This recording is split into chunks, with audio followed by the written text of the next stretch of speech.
Dr. Teo gripped the armrest of the transport ship as it began its descent toward Krell Prime.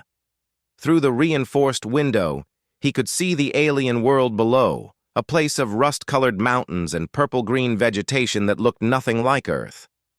His heart was beating fast. He was about to make history.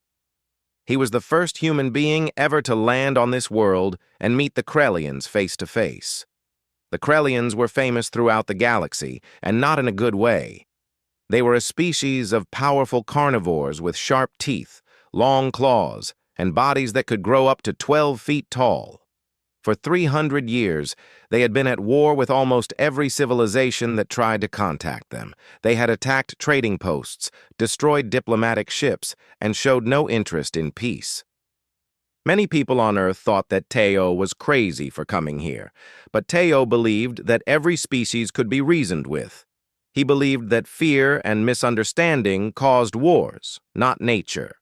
So when the Earth government asked him to be the first diplomatic envoy to Krell Prime, he said yes immediately. The transport ship landed on flat ground near a settlement of the Krellians. The engines shut down with a long, slow hiss. Teo took a deep breath. He checked his suit one more time to make sure everything was working properly. The suit was designed to keep him alive in the alien atmosphere while also being light and non-threatening. He wanted the Krellians to see him as a person, not as a threat in armor. When Teo stepped out of the ship, the heat of the planet hit him like a wave. The air was dry and it made his skin feel tight. The Krellian sun was bigger than Earth's sun, and it hung low in the purple sky. All around him, the landscape was bare and rocky. There was no sign of the Krellians at first. Then they came. They emerged from behind the rocks and buildings, at least 20 of them. They were enormous. Their bodies were covered in dark scales that shimmered in the sunlight. Their eyes were large and golden, with pupils that were shaped like thin lines. They had powerful hind legs like a kangaroo, and their front limbs had sharp claws that looked like they could cut through steel. Their mouths opened to show rows of teeth that were meant for ripping and tearing. They made sounds that were low and rumbling, sounds that made Teo's stomach feel cold. The adult Krellians spread out in a wide circle around Teo. They were not attacking yet, but they were not being friendly either. Their body language was clear. They were ready for a fight. They wanted to know what this human wanted and why he had come to their world. Teo slowly raised his hands to show that he was not carrying weapons. He spoke into his translator, which turned his words into sounds that the Krellians could understand. "I come in peace," Teo said. "I want to talk. I want to understand your people and help us live together." The Krellians made more rumbling sounds.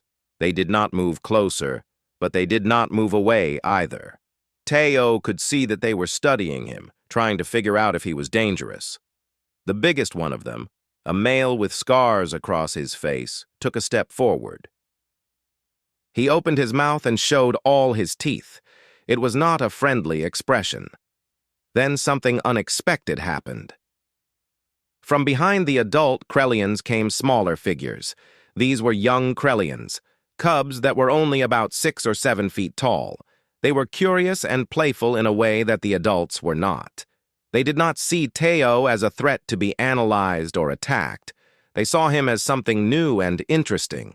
They bounced around on their hind legs and made chirping sounds that were very different from the deep rumbles of the adults. The adult Krellians turned to look at the cubs with what seemed like annoyance. They made loud warning sounds, but the cubs did not listen. They moved closer to Teo, their heads tilted to one side. One of the cubs, smaller than the others but braver, stepped within a few feet of him. This cub was the color of dark copper, and his eyes were bright and intelligent. Teo noticed that the planet's dry atmosphere had made his skin uncomfortable. The suit protected him from the heat and the dangerous elements of the air, but it could not prevent moisture loss.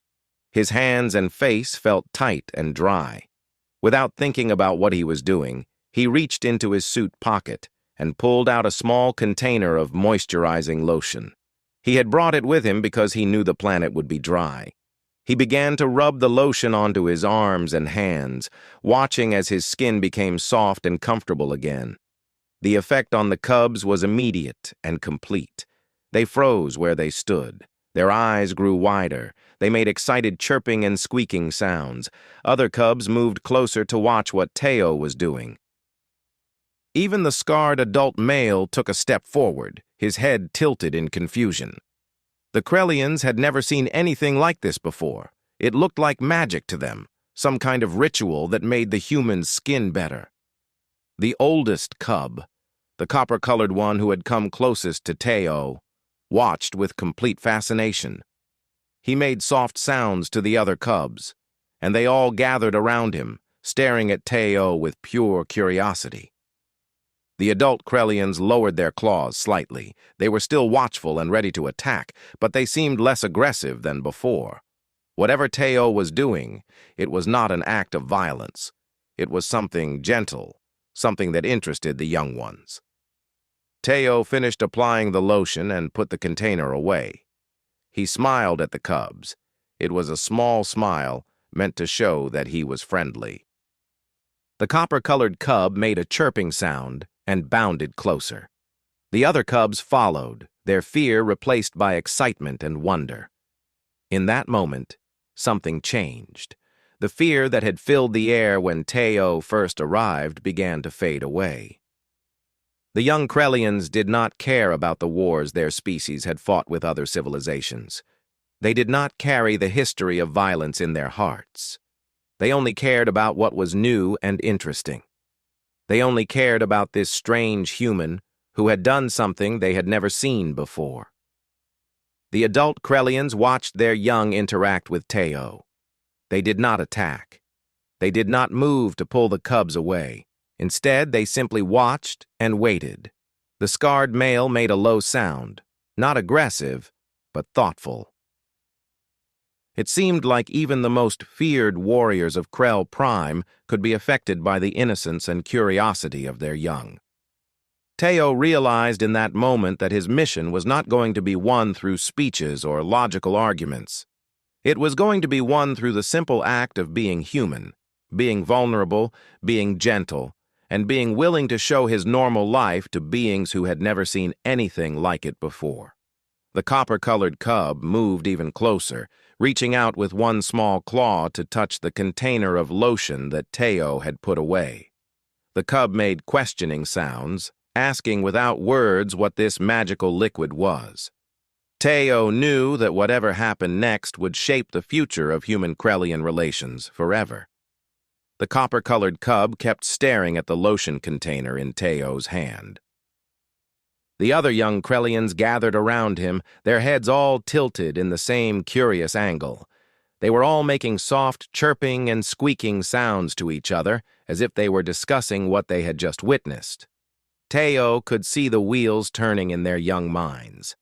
They were trying to understand. They were trying to figure out what that liquid did and why the human had put it on his body. From inside the transport ship, Dr. Minna watched the scene through the window. She was the team's linguistics expert, and her job was to understand how the Krellians communicated. She had been nervous about this mission, like everyone else, but as she watched the cubs interact with Teo, she felt something shift inside her. These young creatures were not monsters. They were just curious children, trying to make sense of a strange and new world. The scarred adult male Krellian took a step back from the group. He made a long, low rumbling sound that seemed to be a command. The other adult Krellians relaxed their aggressive positions. They lowered their claws and closed their mouths. They were still watchful, still ready to move if something went wrong, but the immediate threat had passed. Something about watching their young interact peacefully with the human had calmed them down. Teo decided to be bold. He gestured to the cubs, inviting them to follow him. The copper-colored cub chirped with excitement and bounded forward. The other cubs scrambled after him, tumbling over each other in their rush to keep up. Even the adult Krellians followed at a distance, moving slowly and carefully. They seemed to understand that if they wanted to protect their young, they needed to see what the human was doing. Teo led them to a small maintenance station near the transport ship. The station had water, cleaning supplies, and various tools. He had noticed earlier that it also had a dispenser of cleaning soap and foam, the kind that was designed to be used with water. An idea began to form in his mind. He wanted to show the Krellians that the lotion was just one type of caring for oneself. He wanted to show them that there were many ways to keep your body healthy and clean. He turned on the water and began to wash his hands and arms. The cubs watched with complete interest. They made excited sounds and bounced up and down on their hind legs.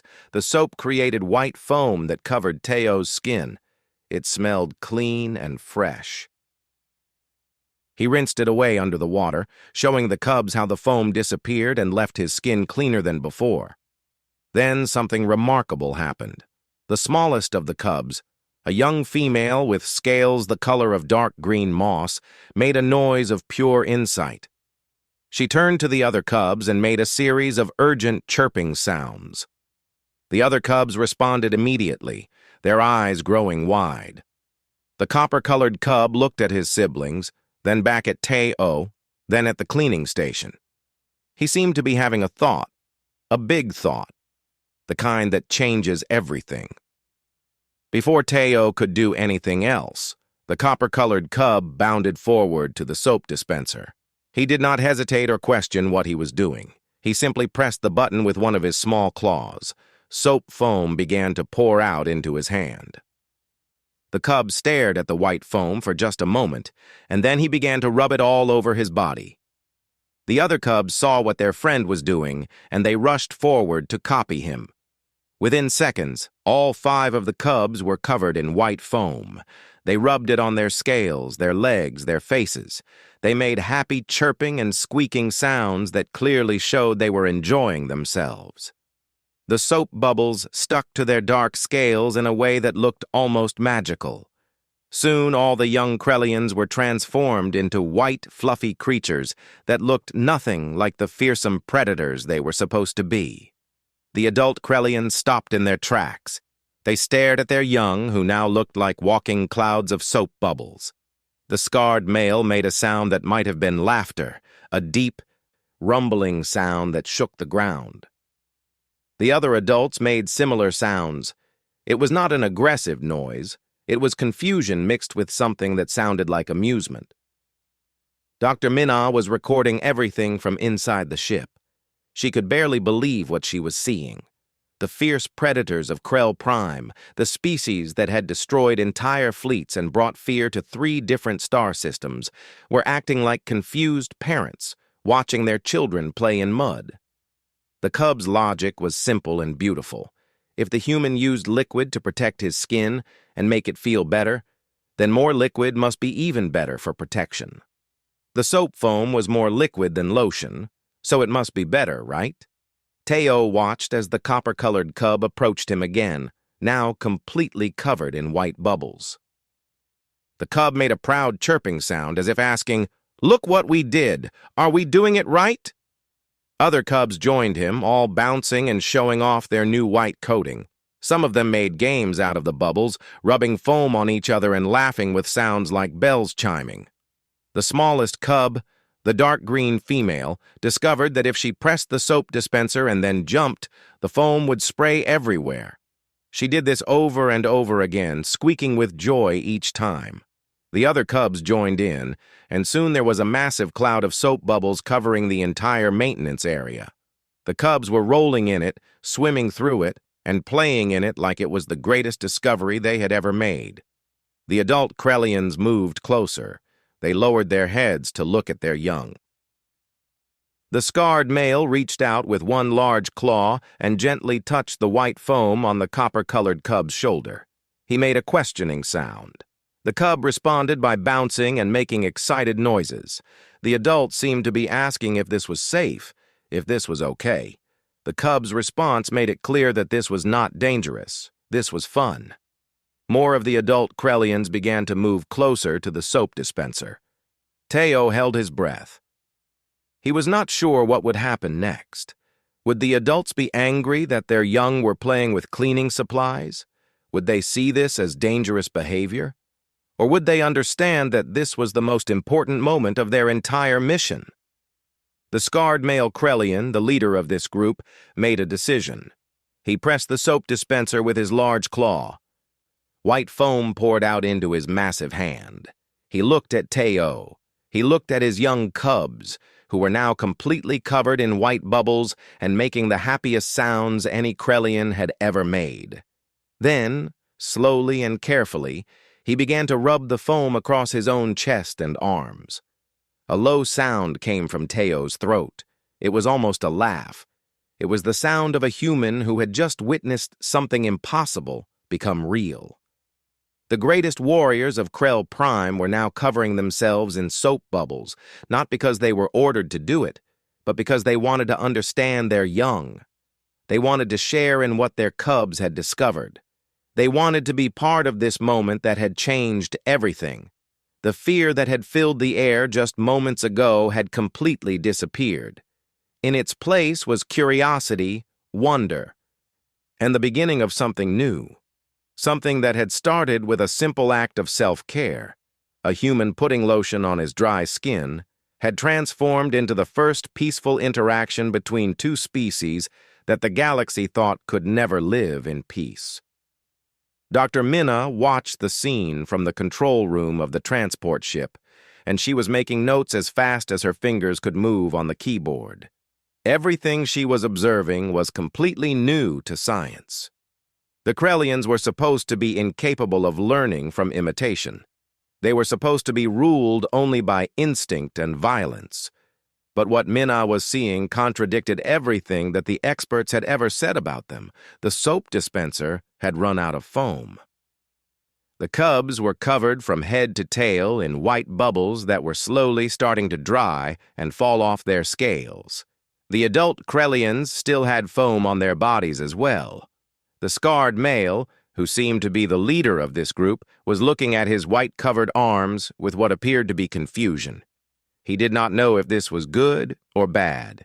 He was waiting for something, some kind of sign that would tell him if his decision had been correct. Teo decided it was time to communicate more clearly.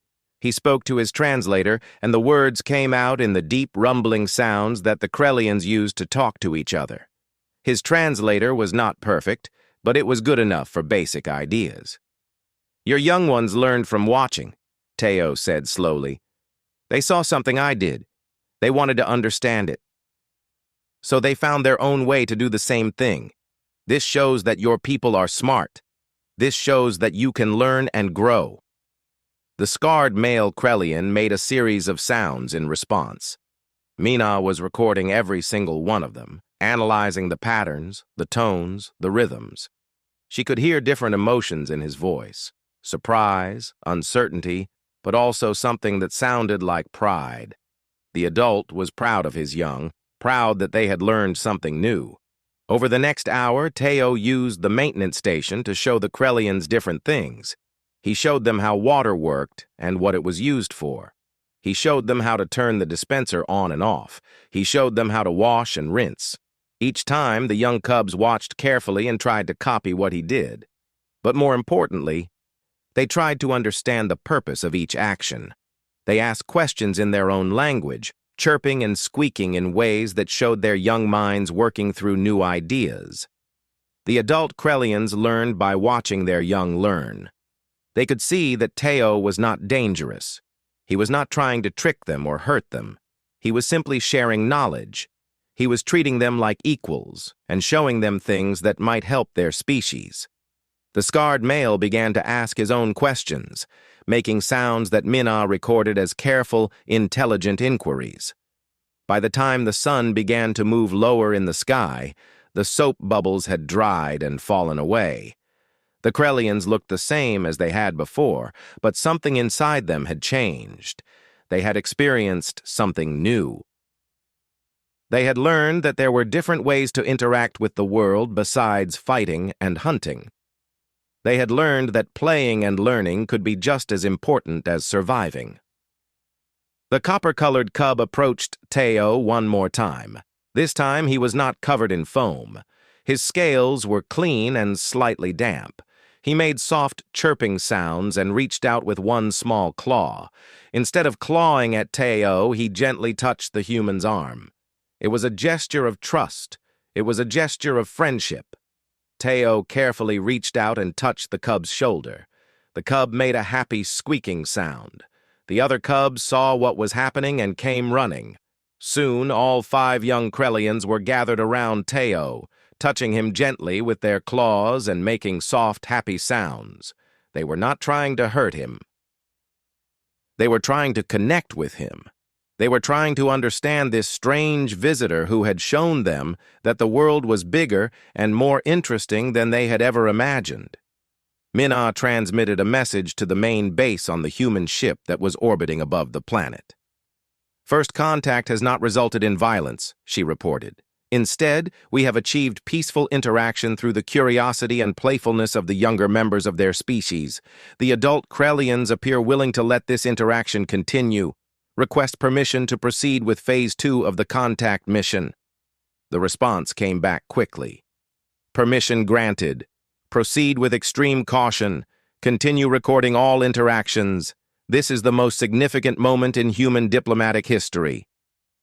As evening fell on Krell Prime, Teo sat down on the ground near the maintenance station. The Krellian cubs gathered around him, no longer afraid, no longer confused. They wanted to know more about this strange human and where he came from. The adult Krellians kept their distance, but they were clearly listening to the conversation. Through his translator, Teo began to tell the cubs about Earth. He told them about how humans grew up and learned. He told them about families and friends. He told them about art and music and games. He told them about the desire to explore and understand new things. With each word, the cubs' eyes grew wider. They were not just hearing information. They were understanding for the first time that there was a whole universe of knowledge and experience beyond their own world. The copper-colored cub, who was clearly the bravest and the smartest of the group, asked a question that Minna had to translate carefully. The cub was asking, "Why did you come to our world? Why show us these things? What do you want from us?" It was a good question. It showed that the young Krellian was learning not just how to learn, but how to think critically about what he was learning. Teo thought carefully about his answer. He wanted to be honest. He wanted to show the Krellians that his intentions were good, but that humans also had something they needed and wanted. "I came because humans thought your people were dangerous," Teo said. "We were afraid of you. But fear makes people do bad things. Fear makes them fight instead of talk. I came to show that we do not have to be afraid of each other. I came to show that we can be friends. And yes, I came to ask if your people would be willing to live in peace with my people, to trade with us, to share knowledge with us. Because when 2 peoples learn from each other, both peoples become stronger and better." The scarred male Krellian made a deep rumbling sound. It was not an angry sound. It was a thoughtful sound. He was processing what he had heard. He was thinking about the implications. And Minna, watching from the ship and analyzing every tone and gesture, believed that he was actually considering saying yes. The day that was supposed to be full of fear and fighting had turned into something beautiful. It had turned into a day of discovery and connection. And it had all started with a human putting lotion on his dry skin and some curious alien cubs deciding that they wanted to understand what he was doing. 3 weeks had passed since that first day when Teo arrived on Krell Prime. The copper-colored cub, whom everyone now called Kresh, had become the unofficial ambassador between the 2 species. Every day, Teo and his team would work with the young Krellians, teaching them about human culture while learning about their own world in return. The adult Krellians, led by the scarred male named Krax, watched carefully and allowed these exchanges to continue. Teo had brought supplies from the ship that allowed him to show the cubs different aspects of human life. He had brought ingredients to cook simple meals, instruments to play music, and materials for creating art. Each activity was met with wonder and enthusiasm from the young Krellians.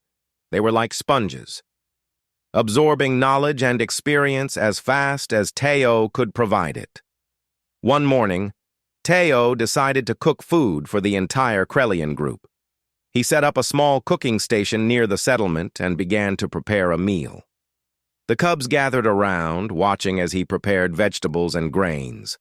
They smelled the aromas of the food and made curious chirping sounds. Kresh, more confident than ever, reached out to touch the vegetables with his small claws.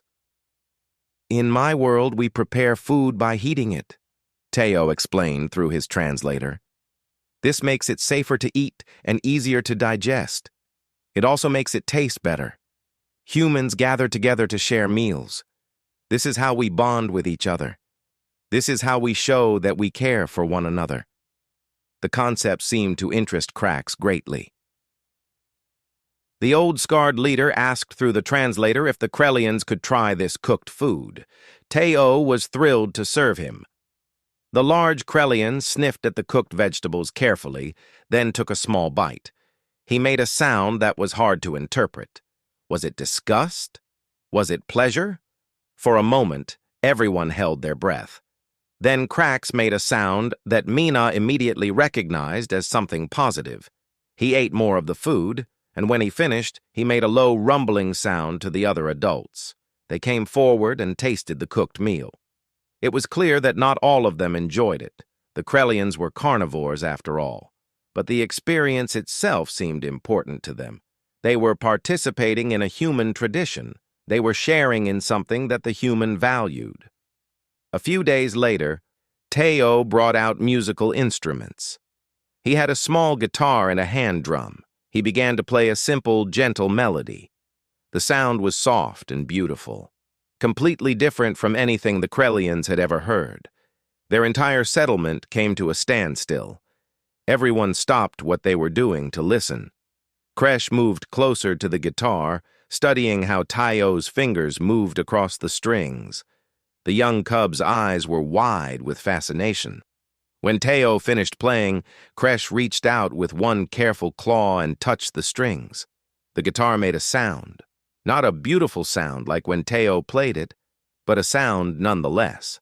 Kresh made an excited chirping noise and did it again and again, creating a pattern of random but enthusiastic notes.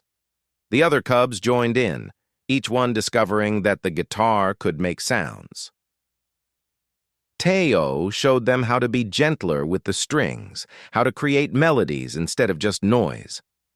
They were not very good at it, but they were learning. And more importantly, they were understanding that creating beauty was possible for them too. Creating art was not just something humans did. It was something that any species could learn to do. The adult Krellians watched their young play with the musical instruments, and something remarkable happened. The scarred leader, Krax, approached Teo. He made a series of careful sounds, and Mina translated his words. "Why do you teach our young these things?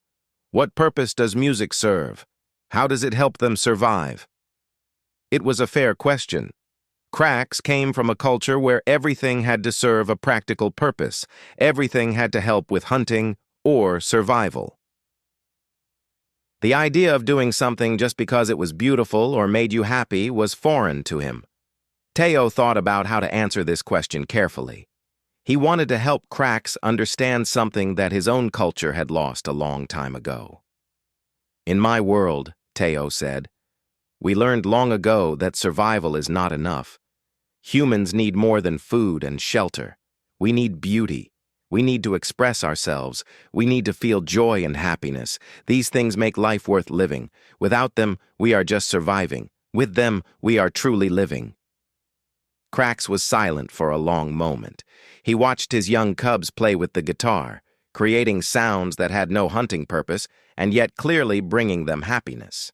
Then he made a decision that would change everything. "Come," Krax said through the translator. "I will take you to meet the Council of Elders. They must hear what you have learned. They must see what our young ones have become since you arrived. This is important. This is something that cannot be ignored. Dr. Inho, the behavioral psychologist who was part of Teo's team, had been studying the interaction between Krax and Teo carefully. She had prepared a report that explained her findings. The Krellians, she believed, were not naturally violent. They were naturally protective, naturally intelligent, and naturally capable of learning and growth. Their aggressive culture had developed because of their environment, which was harsh and demanded strength. But underneath that harsh exterior was a species that was desperate to be something more. As the team traveled with Krax toward the Council of Elders, Teo felt both excitement and nervousness. The Elders were the most powerful and traditional members of Krellian society. They held the beliefs about their species that had been passed down for thousands of years. They believed that strength was everything, that emotions were weaknesses, that the only path to honor was through combat and dominance. Would they be able to see what Teo was trying to show them? Would they be willing to change their beliefs? Kresh walked beside Teo as they traveled. The young cub made soft chirping sounds as if trying to comfort the human. The cub knew that something important was happening. He knew that his father, Krax, was bringing the human to a place where big decisions would be made. Kresh had learned so much about human emotions in these past weeks, and he could recognize when someone was nervous. He was trying to help Teo feel less afraid. When they arrived at the council chamber, Teo saw the oldest Krellians he had ever encountered. They were scarred and battle-worn. Their eyes were cold and suspicious. These were creatures who had seen wars and suffering. These were creatures who had built an entire civilization on the belief that weakness was death and strength was survival. These were the ones who would decide the future of human-Krellian relations. The head elder, a massive female Krellian with deep scars across her face and body, made a sound that shook the walls. It was a sound of power and authority. Through the translator, her words came through. "Why does Krax bring a human to our sacred council? Why do you defile this place with the presence of a soft, weak creature?" It was the moment of truth. Everything that Teo had accomplished over the past 3 weeks could be undone in the next few minutes. The world held its breath. Teo stood before the Council of Elders, feeling smaller than he had ever felt before. The chamber was enormous, carved from solid rock and adorned with weapons and symbols of battle. The walls told the story of Krellian history, a history of conflict, conquest, and survival. The elders surrounded him in a semicircle, their eyes fixed on him with expressions that were not friendly. But before Teo could speak, Krax stepped forward. His old, scarred face showed emotion, determination, mixed with something that might have been hope. He made a powerful sound, and when the translator converted his words, they echoed through the chamber. Our young have learned something in these weeks that we had forgotten. They have remembered what it means to be more than warriors. They have become curious. They have become creative. They have become happy. The head elder, the massive female, made a dismissive sound. Happiness is a distraction from our true nature. Our true nature is to be strong. Our true nature is to survive. These things your young learn are weaknesses that will destroy us. Kresh, the young copper-colored cub who had been standing silently beside his father, suddenly stepped forward. The elders were surprised. Young cubs did not speak to the council. Young cubs did not interrupt their elders, but Kresh was not following the old rules anymore. He had learned something different. He had learned that his voice mattered, and he wanted to use it. Through the translator, Kresh's high-pitched voice came through. I have learned more in these past weeks than I learned in my entire life before the human came. I have learned that there are things in this universe we never knew existed. I have learned that we can choose what we want to be. I have learned that being strong does not mean being violent. It means being smart enough to understand that there are better ways to live. The council was shocked into silence. An elder named Toran, who had a reputation for being slightly less rigid than the others, made a thoughtful sound. "What the young one says has merit," he said through the translator. "We have been the same for 300 years.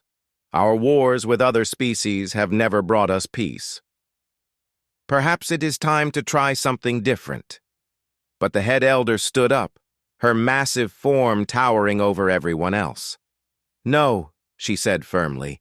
"This is weakness speaking. This is the voice of a species that does not understand its own nature. We are predators. We are meant to be the strongest force in this galaxy. I will not allow our people to forget who we are because of one human and his lies about happiness and art and music." The argument that followed was intense. The elders debated back and forth, some agreeing with Cracks and the younger ones who wanted change, and others agreeing with the head elder who believed that strength was everything. The debate lasted for hours.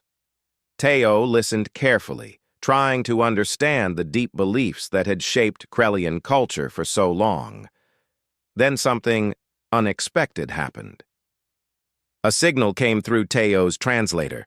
It was from the human ship that was orbiting above the planet. There was an emergency. Another ship had crashed on the far side of Krell Prime, not a human ship, but a cargo vessel from a rival alien species, the Zorthians. The crash was in contested territory, the area between the Krellian settlement and the Zorthian settlement. The crew was in danger, and they were calling for help. Teo announced the emergency to the council. The elders immediately fell silent. This was a test. This was a moment that would reveal what the Krellians truly valued. The head elder made a decision immediately. "We will not help," she said coldly. "The Zorthians have been our enemies for 100 years. If they are in danger, that is their problem, not ours. We will not waste our strength on helping them." But Cracks stood up. He made a powerful sound that seemed to shake the walls. "We will help," he declared, "not because the Zorthians are our friends, but because someone is in danger, because we can save lives, because this is the right thing to do." The elders began to argue again, but this time, something different was happening. The younger elders were siding with Cracks.